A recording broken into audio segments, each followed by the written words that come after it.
खबरदार रहने के लिए चैनल को सब्सक्राइब करें और प्रेस करें बेल आइकन।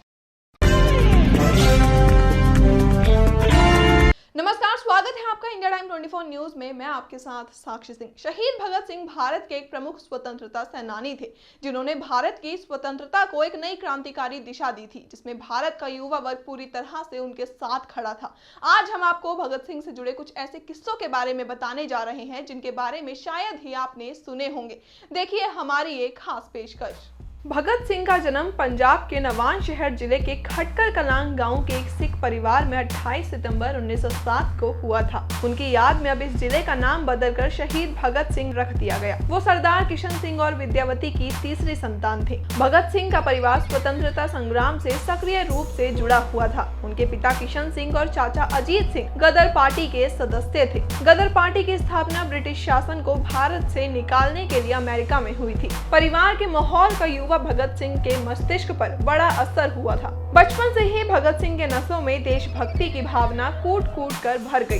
1916 में लाहौर के डीएवी विद्यालय में पढ़ते समय युवा भगत सिंह जाने पहचाने राजनेता जैसे लाला लाजपत राय और रास बिहारी बोस के संपर्क में आए। उस समय पंजाब राजनीतिक रूप से काफी उत्तेजित था। जब जलियांवाला बाग हत्याकांड हुआ तब भगत सिंह सिर्फ 12 साल के थे। इस हत्याकांड ने उन्हें बहुत व्याकुल कर दिया। हत्याकांड के अगले ही दिन भगत सिंह जलियांवाला बाग गए और उस जगह से मिट्टी इकट्ठा कर मिट्टी को पूरी जिंदगी एक निशान के रूप में रखा। इस हत्याकांड ने उनके अंदर अंग्रेजों को भारत से निकाल फेंकने के संकल्प को और मजबूत कर दिया। 1921 में जब महात्मा गांधी ने ब्रिटिश शासन के खिलाफ असहयोग आंदोलन का आह्वान किया, तब भगत सिंह ने अपनी पढ़ाई छोड़ दी और आंदोलन में सक्रिय हो गए थे। साल 1922 में जब महात्मा गांधी ने गोरखपुर के चोरी चौरा में हुई हिंसा के बाद असहयोग आंदोलन बंद कर दिया, तब भगत सिंह बहुत निराश हुए। अहिंसा में उनका विश्वास कमजोर हो गया और वो इस निष्कर्ष पर पहुंचे कि सशस्त्र क्रांति ही स्वतंत्रता दिलाने का एकमात्र उपयोगी रास्ता है। अपनी पढ़ाई जारी रखने के लिए भगत सिंह ने लाहौर में लाला लाजपत राय द्वारा स्थापित राष्ट्रीय विद्यालय में प्रवेश किया। ये विद्यालय क्रांतिकारी गतिविधियों का केंद्र था और यहाँ से भगत सिंह भगवती चरण वर्मा, सुखदेव और दूसरे क्रांतिकारियों के संपर्क में आए।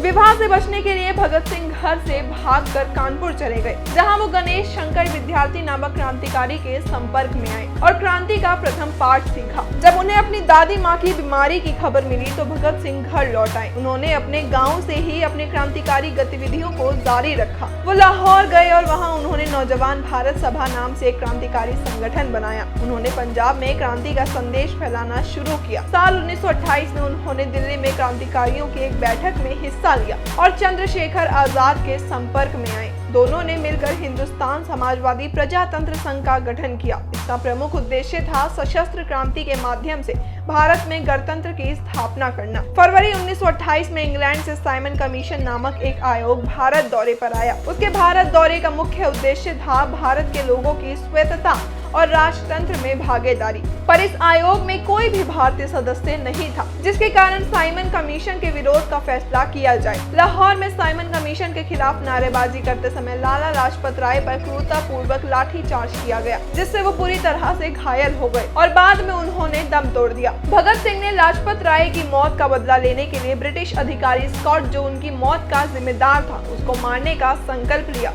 उन्होंने गलती से सहायक अधीक्षक सॉन्डर्स को स्कॉट समझकर मार गिराया। मौत की सजा से बचने के लिए भगत सिंह को लाहौर छोड़ना पड़ा। ब्रिटिश सरकार ने भारतीयों को अधिकार और आजादी देने और असंतोष के मूल कारण को खोजने के बजाय अधिक दमनकारी नीतियों का प्रयोग किया। डिफेंस ऑफ इंडिया एक्ट के द्वारा अंग्रेजी सरकार ने पुलिस को और दमनकारी अधिकार दे दिया। इसके तहत पुलिस संदिग्ध गतिविधियों से संबंधित जुलूस को रोक और भी लोगों को गिरफ्तार कर सकती थी। केंद्रीय विधानसभा में लाया गया यह अधिनियम एक मत से हार गया। फिर भी अंग्रेज सरकार ने इसे जनता के हित में कहकर एक अध्यादेश के रूप में पारित किए जाने का फैसला किया। भगत सिंह ने स्वेच्छा से केंद्रीय विधानसभा, जहां अध्यादेश पारित करने के लिए बैठक का आयोजन किया जा रहा था, वहां बम फेंकने की योजना बनाई।